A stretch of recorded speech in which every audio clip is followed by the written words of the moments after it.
Bonjour, nous accueillons Marianne Bourg qui vient de se connecter sur Zoom. Bonjour. Nous Bonjour. attendons Parle plus fort. Écoute, oui. qui va également se connecter pour s'entretenir avec sa traductrice. Alors oui, il faut se connecter là. Là. Oui, la traductrice qui est Antusevich et qui va s'entretenir avec Natalia Juraviova.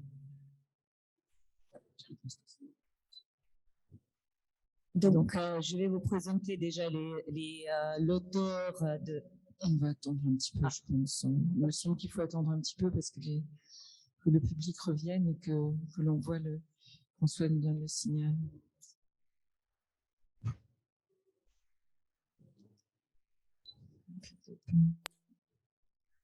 Le son, la vidéo.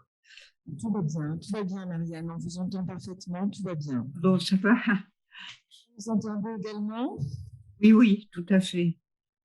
Alors, donc vous allez pouvoir suivre cet entretien et y participer dès qu'il va démarrer, ce qui n'est pas tout de suite, parce qu'on attend que Léonide Josephovitch se connecte. Bon, écoute, je vais essayer de poser. Tu vas pas? Non, je vais me... Ça me... Non, on me voit alors, tant mieux que je me vois. Natalia, je donne la parole pour nous présenter l'ouvrage de Léonide Josephovitch traduit par Marianne Bourg-Antusevich.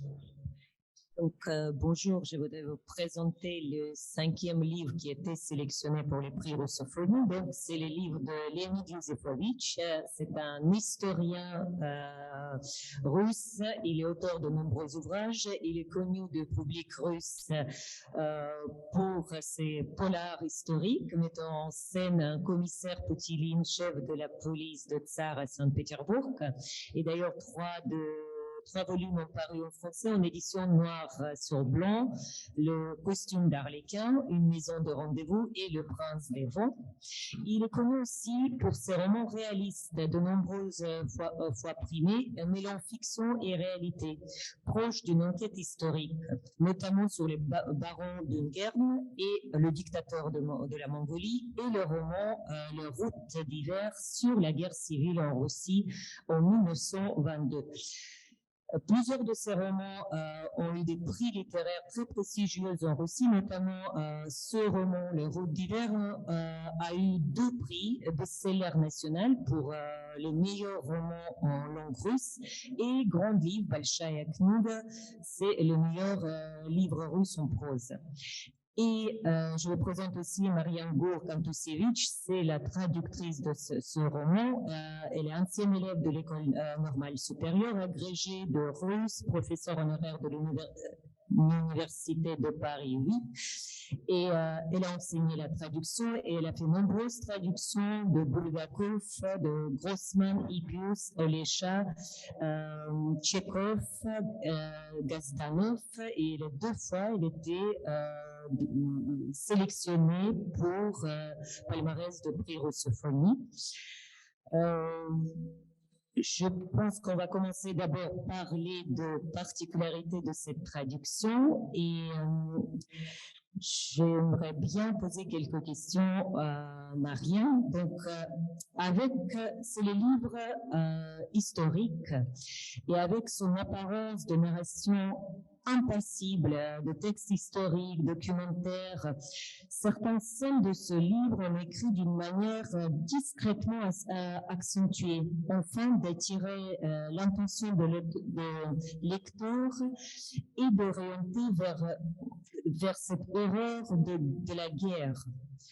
Donc, le style reste neutre émotionnellement, mais regorge en russe de répétitions, de synonymes, qui est très difficilement traduisible en français, qui ne supporte pas du tout cette forme de répétitif.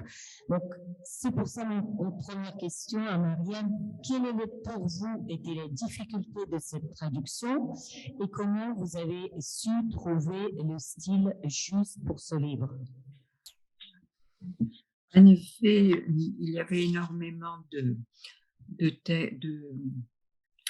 termes techniques, militaires, ce qui m'a posé quelques problèmes. Ceci dit, les répétitions ne m'ont pas tellement posé de problème dans la mesure où l'auteur veut donner, à mon avis, l'impression qu'il est au milieu de cette guerre civile qui part un peu de tous les côtés et qui est très compliquée, finalement beaucoup plus compliquée que ce qu'on croit, avec une absence de communication entre les divers fronts, puisque le principal protagoniste, un des principaux protagonistes, le général Pipillaev, ne sait pas finalement ce qui s'est passé, même dans l'Extrême-Orient et en Russie d'Europe. Donc, finalement, en revenant assez souvent sur les mêmes personnages, l'auteur nous donne l'impression de les connaître et en choisissant, comme il dit que c'est le cas de Strode, qui est le second protagoniste, grand protagoniste de l'œuvre, qui a écrit et qui a une mémoire sélective, qui sait choisir les épisodes qui peuvent se transformer en littérature.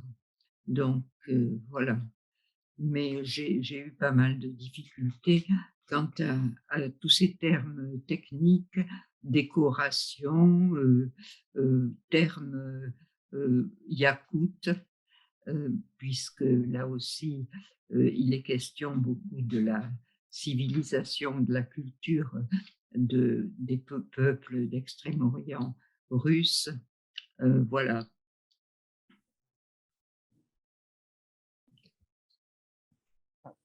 Est-ce que c'est la traduction de ce livre? Vous avez dû faire des recherches Ah oui. liées à cette époque, à cette région. Et la deuxième question, les notes parce que c'est un ouvrage historique basé sur beaucoup de documentaires, mais je trouvais que vous avez bien dosé les notes de traduction, d'explication dans votre roman. Bien pensant qu'est-ce qui est vraiment nécessaire, c'était comment passer vraiment les tests, qu'est-ce qui est nécessaire et qu'est-ce qui est pas trop nécessaire pour les lecteurs français. Donc, est-ce que vous pouvez oui. Alors, en effet, j'ai fait pas mal de recherches, aussi bien dans des ouvrages que je possédais que sur l'Internet russe, concernant cette période et ses réalia, puisqu'il est question aussi bien, je disais, des mœurs des Toulouse et des évêques, que des vieux croyants qu'on peut retrouver là-bas, que des décorations, que de la Lettonie, de la Pologne. Donc, ça demandait pas mal de recherches. Il est vrai que Józefowicz en a fait lui-même beaucoup et qu'on trouve déjà dans le livre pas mal d'explications. Vous me demandiez, ah oui, les notes. Oui, en effet, je dois dire que j'avais un peu tendance à les faire assez longues et Fanny Mossière, qui m'a aidé à traduire ce texte, en ce sens qu'elle elle a revu le texte et qu'elle m'a encouragé à un moment où j'avais l'impression que je n'y arriverais jamais parce que c'est très long et compliqué. Donc, elle a raccourci mes notes qui étaient peut-être un peu longues. Et puis, il y a pas mal de notes également de l'auteur. Il en a même rajouté au dernier moment beaucoup, que je crois un ami lui a donné des renseignements supplémentaires. Donc voilà, j'espère que ça rend le livre à peu près compréhensible parce qu'il y a beaucoup de choses qu'on ne comprendrait pas sans ces notes Et là, on voit dans ce livre toute la complexité de la guerre civile, en particulier là en Extrême-Orient, puisque ce sont des épisodes dont on ne parle pratiquement jamais. Voilà.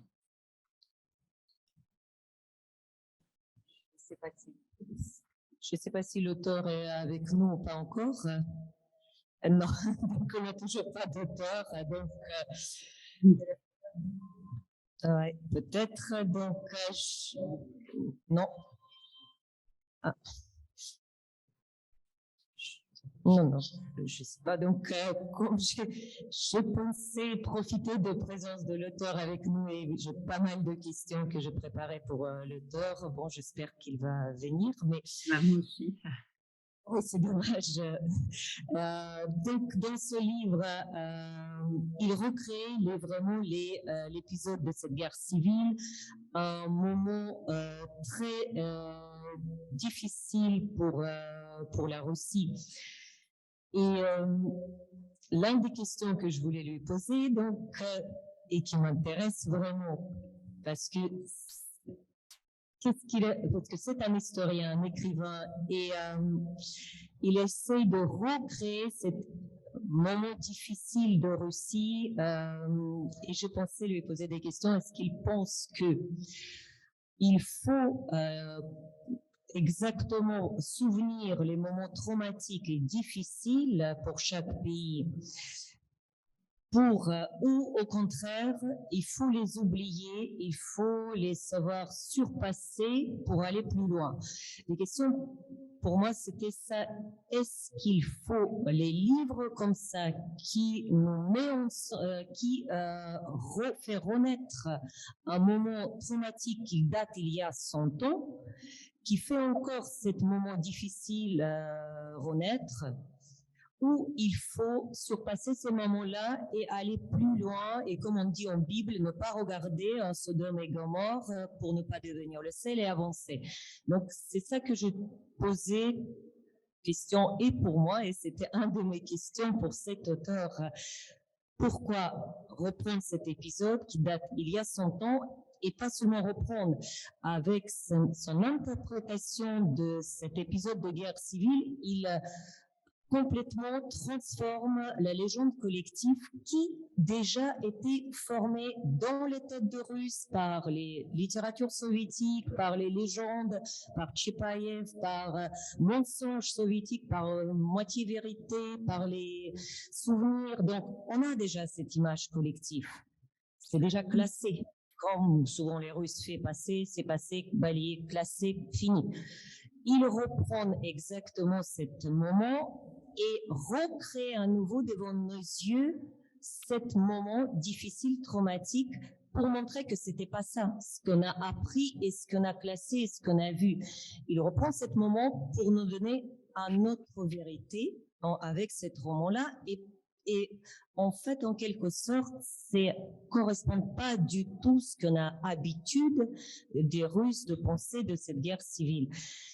Parce qu'il annule cette division que les Russes ont habitué toujours voir avec les guerres civiles entre nous et eux. Rouge, blanc, mauvais, bien. Il essaie d'enlever du tout cette chose du monde, donc il n'y a plus du tout cette division. Les mondes qu'il nous montre, on parle tout de nous. Et les blancs, et les rouges, en fait, dans cette guerre civile, c'est nous, toujours nous.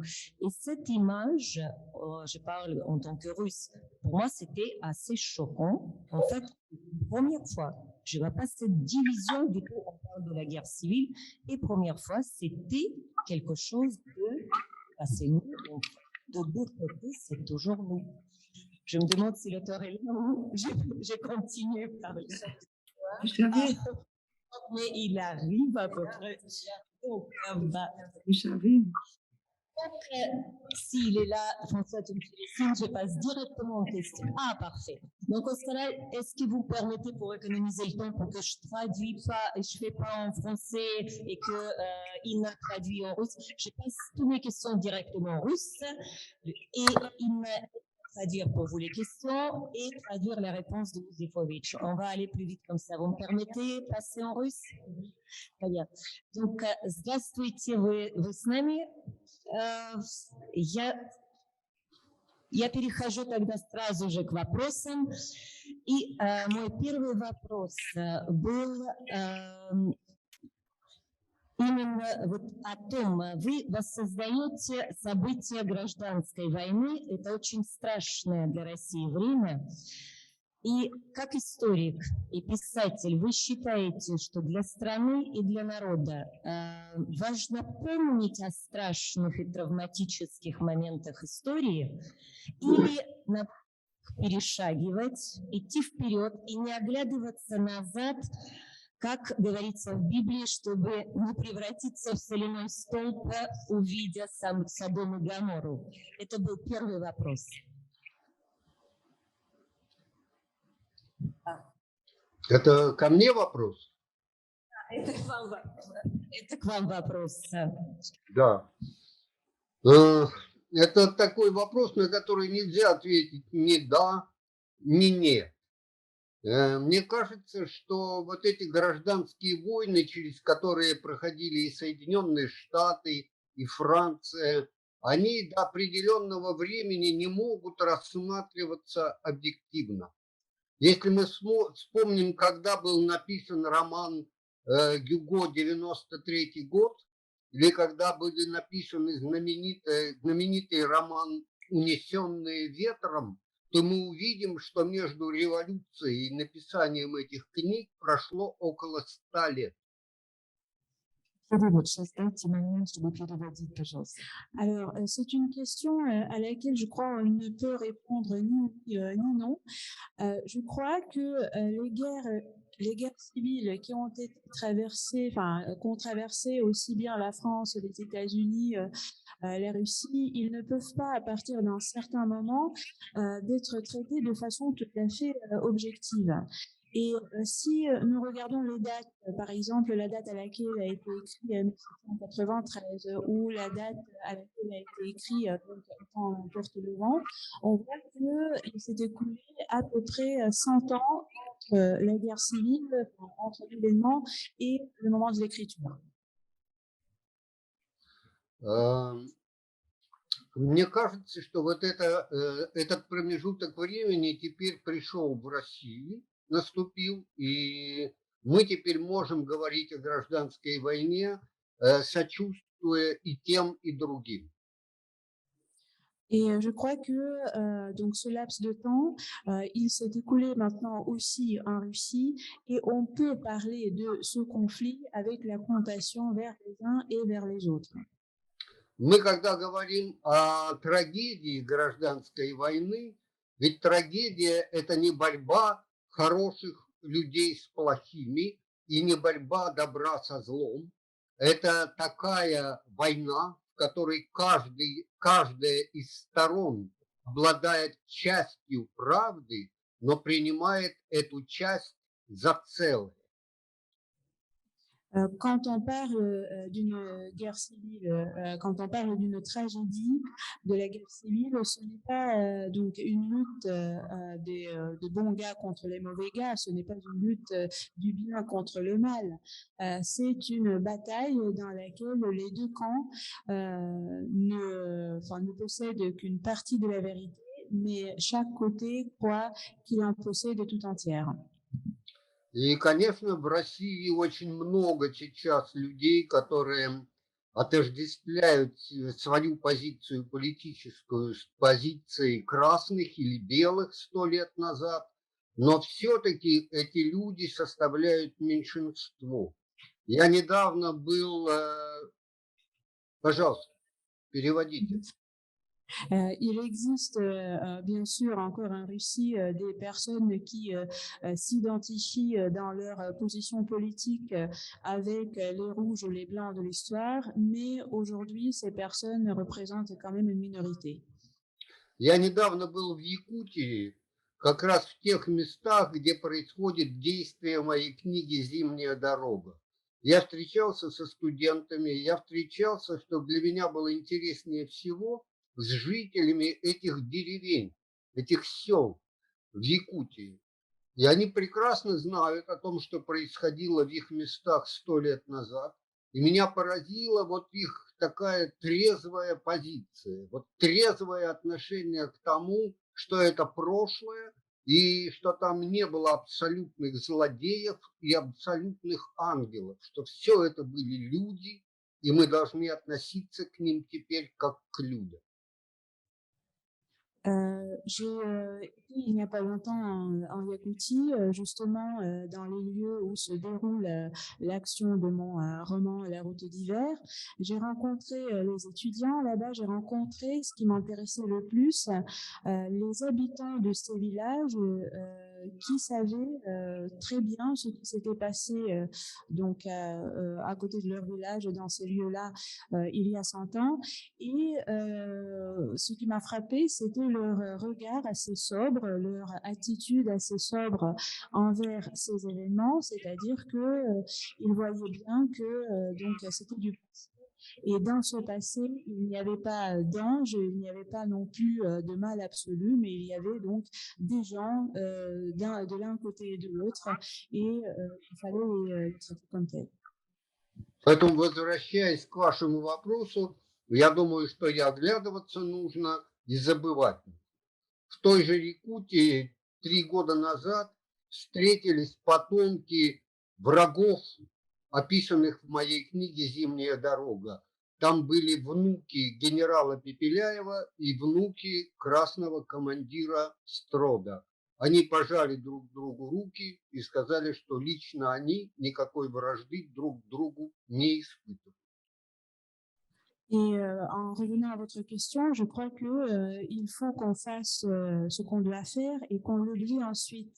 Il y a 3 ans, à Yakoutie, se sont rencontrés les petits-enfants des 2 personnages que je présente dans mon roman, le général Topelayev et donc le général Strode, et ils se sont serrés la main et ils ont dit que eux, donc en ce qui les concernait, eux personnellement, ils n'éprouvaient plus aucune animosité les uns vers les autres. Спасибо за ваш ответ. У меня есть еще несколько вопросов. Вот сейчас действительно начинают писать о прошлом. Многие современные писатели обращаются к этому прошлому из гражданской войны, и сталинскому прошлому. Но часто современные писатели пишут свои исторические произведения, основываясь уже на вот этой коллективной легенде о советском времени. То есть они берут ее за основу. И получается такой узнаваемый исторический роман, но гламурный, что совершенно не относится к вашим произведениям, и именно вы в своих произведениях переворачиваете вот эту устоявшуюся советскую легенду, совершенно исключаете это коллективное клише и пытаетесь, ну, как мне кажется, создать книгу по лекалу реальных событий. И вот мой вопрос, что для вас было лучшим источником воссоздания этой реальности, какие документы, какие книги для вас служили лучшим источником? Мы дадим время перевести мой вопрос и потом ваш. Donc, je résume la question en français. Ces derniers temps en Russie, effectivement, il y a des auteurs contemporains qui écrivent sur l'histoire russe, sur divers événements tels que la guerre civile, etc. Mais on a l'impression en les lisant qu'ils se basent tous sur cette immuable légende collective, on peut dire, des temps soviétiques. Et du coup, nous avons un roman effectivement historique, un roman on reconnaît facilement des événements, mais un roman en même temps de l'amour. Et c'est l'inverse de ce que fait Leonid Yusufovitch, qui lui essaie d'inverser ce cliché, de se défaire de ce cliché collectif. Et la question donc, quelles sont les sources de prédilection pour essayer vraiment d'écrire les événements de l'histoire russe et soviétique, mais en puisant comment dire, en se basant sur la réalité. Donc, quelles sont les sources de cette écriture réelle? Да, я могу отвечать? Да. Вы знаете, я постарался, мне хотелось уйти и от советских стереотипов в освещении гражданской войны, но и от таких откровенно антисоветских тоже. И поэтому самыми важными для меня источниками были источники архивные. Я профессиональный историк, я работаю в архивах, и самыми интересными... Ведь мне повезло в чем? Пепеляев, генерал Пепеляев писал стихи, и в архиве мне удалось найти его стихи, написанные в это время в Якутии. Их вообще до меня никто не видел. Часть их я опубликовал в своей книге. И там же в архиве ФСБ мне удалось найти его дневник, относящийся вот к этому времени. Он написан карандашом, его очень трудно разобрать. Почти все слова были сокращены, и тем не менее мне удалось прочитать этот дневник. Effectivement, vous avez raison. J'ai essayé de m'écarter en même temps des stéréotypes soviétiques, mais aussi des clichés très anti-soviétiques. J'ai surtout, mes sources, c'était surtout les archives. En tant qu'historien, je travaille beaucoup avec les archives. Et ici, j'ai eu de la chance, j'ai pu retrouver les poèmes du général Pepelaïev qu'il avait écrit au moment des faits et que personne, peut-être avant moi, n'a vu. Donc, une partie de ces vers ils ont été publiés dans mon roman. Et j'ai aussi retrouvé dans les mêmes archives du FSB le journal que menait le général Pepelaïev. C'est un journal écrit au crayon qui est extrêmement difficile à déchiffrer et le général employait tout le temps des raccourcis, donc c'était difficile, mais j'ai pu lire finalement ce journal. Но мне повезло еще в том, что противник генерала Пепеляева, красный командир и анархист Иван Строт, он впоследствии стал писателем. И он написал книгу о своей войне с Пепеляевым. Эта книга была издана в Москве в 1930 году. И эта книга и вообще следственные дела в ФСБ, ведь Истров тоже был расстрелян в 1937 году, так же, как и Пепеляев. И вот его следственное дело Пепеляева и книга Строда в Якутской тайге – это мои основные источники. Et j'ai eu également de la chance dans le fait que le commandant rouge qu'on retrouve dans le livre, l'anarchiste, donc Ivan Strod, plus tard, il était devenu écrivain. Il a écrit le livre parlant des événements et j'ai retrouvé ce livre et j'ai retrouvé les deux dossiers d'instruction sur Strod et sur Pepelaïev parce que tous les deux ils ont été fusillés en 1938. Et donc ce sont ces dossiers, le journal et le livre qui étaient mes sources essentielles. Спасибо. Я вас прервала. Оба ваших героя стоят по разные стороны вот этой войны, но обладают, на мой взгляд, одной общей чертой. Они оба ведомы мессианской идеей. Один воскресить Россию, другой построить новую Россию. Ради этой своей идеи они готовы оставить семью, они готовы на лишения, они готовы рисковать своей жизнью. И вот именно эта мессианская идея и заводит их в снежное пространство Сибири, откуда уже нет выхода. И еще одна черта, которая их объединяет, на мой взгляд, они оказываются и героями, и жертвами одновременно. Мой вопрос для вас. Вы чувствуете ли какую-то особую близость и понимание с одним и с другим вашим героем? Donc, je résume la question. Les deux personnages du livre, même s'ils représentent des temps différents, sont menés par une idée messianique dans les deux cas. Dans le cas de l'officier blanc, c'est donc ressusciter la Russie. Dans le cas du commandant rouge, c'est créer un nouveau monde. Voilà. Mais ils sont tous prêts à sacrifier leur famille, à tout sacrifier finalement pour cette idée messianique qui finit par les amener dans le fin fond de la Yakoutie blanche. Voilà. Et pour moi, ces deux personnages ne sont pas seulement ils sont en même temps les victimes et les héros. Et donc, je voulais savoir si Leonid Yusefovitch se sentait proche de l'un ou de l'autre.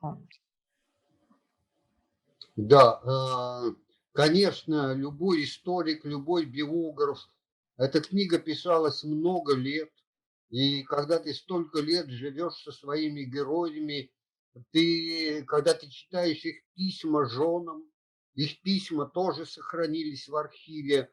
Вот, например, Пепеляев писал своей жене, но жена его ни одного письма не получила, они все были перехвачены красной разведкой и попали в архив ФСБ. Когда ты читаешь эти письма, то у тебя совершенно другое отношение к твоему герою.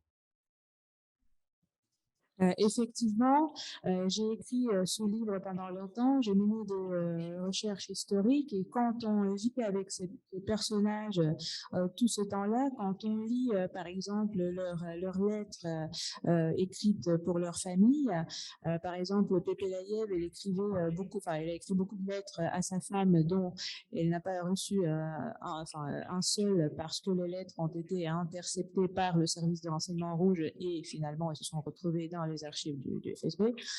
Donc, quand on lit ces lettres, on ne peut plus ne pas être proche, ne pas se sentir proche d'eux.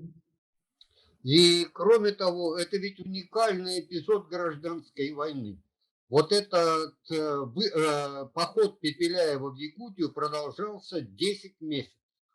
За это время ни белые, ни красные не расстреляли ни одного пленного. Пленных лечили. Не было той обычной для русской гражданской войны жестокости. Это поэтому оба эти человека вызывают колоссальное уважение. И когда потом Пепеляева судили, пленного, и на суде был Строт, его главный противник, то они публично на суде признали, Строт назвал Пепеляева гуманным человеком, это красный командир белого генерала, на суде называет гуманным человеком. А белый генерал красному командиру в ответ отдает должное его мужеству и тоже человечности. Это такого вот в русской гражданской войне не было. Et puis, c'est quand même très particulier pour la guerre civile. Il faut dire que pendant tout ce temps, pendant tout ce conflit entre ces deux personnages, il n'y a eu pas un seul prisonnier fusillé. Les prisonniers recevaient l'aide médicale et ça se voit au moment du tribunal quand Pepelayev est jugé par les anciens prisonniers, quand Ivan Strode intervient, il l'appelle. Donc, il dit que c'était quelqu'un de humaniste. C'est assez insensé de la part d'un commandant rouge de dire cela d'un officier blanc. Et l'officier blanc qui, en réponse, rend hommage au courage du commandant rouge. Donc, c'était quelque chose de très rare pour la guerre civile. Поэтому я люблю их обоих. C'est pour ça que je les aime tous les deux. И одна из сильных сторон вашего романа – это умение поставить перед читателями вопросы, потому что, я думаю, именно роль романа в том, чтобы не отвечать, а задавать вопросы. И, например, как в вашем романе вы ставите вопросы, как остаться человеком в аду гражданской войны, или возможно ли остановить начавшуюся войну. И я думаю, что именно после вашей книги, услышав эти вопросы, можно начать искать на них ответы в нашем обществе. Потому что вопросы, которые вы задаете, я думаю, актуальны и сейчас, и именно в русском обществе. Я вас благодарю за участие в нашей встрече. И, к сожалению, мы должны закончить сейчас наше общение. Спасибо огромное и вам, и вашему переводчику. Спасибо. Спасибо. Spasibo большое. En fait, comme on n'a plus beaucoup de temps, il me reste seulement à remercier Leonid Yusefovitch pour son œuvre et surtout pour les questions qu'il pose, parce que pour moi, l'écrivain doit avant tout poser des questions et non pas y répondre. Les questions comme par exemple, est-ce qu'on peut rester humain dans l'enfer de la guerre civile? Est-ce qu'on peut arrêter une guerre qui a déjà commencé? Et je crois que c'est en voyant ces questions posées qu'on peut commencer à y répondre. On remercie beaucoup pour cela, Leonid Yusefovitch. Merci. Merci à Natalia Zouravlov. Et merci à notre traductrice de rêve, notre interprète de rêve, Mona Khmelevskaya, qui nous accompagne depuis 15 ans et qui est toujours,